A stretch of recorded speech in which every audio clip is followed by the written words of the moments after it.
Are diclofenac addictive? No, diclofenac is not considered addictive.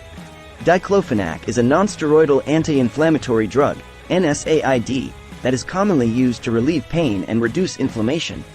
It is available in various forms, including oral tablets, capsules, gels, and patches. While diclofenac can be habit-forming in some cases, it is not classified as an addictive substance.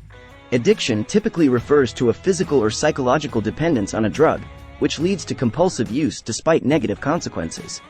Diclofenac does not produce a euphoric high or possess the same addictive properties as opioids or other drugs commonly associated with addiction. However, it is important to note that diclofenac, like other NSAIDs, should be used responsibly and in accordance with a healthcare professional's instructions. Prolonged or excessive use of diclofenac can have adverse effects on the body, including gastrointestinal issues, kidney problems, and cardiovascular risks. Therefore, it is essential to follow dosage guidelines and avoid using diclofenac for longer than recommended.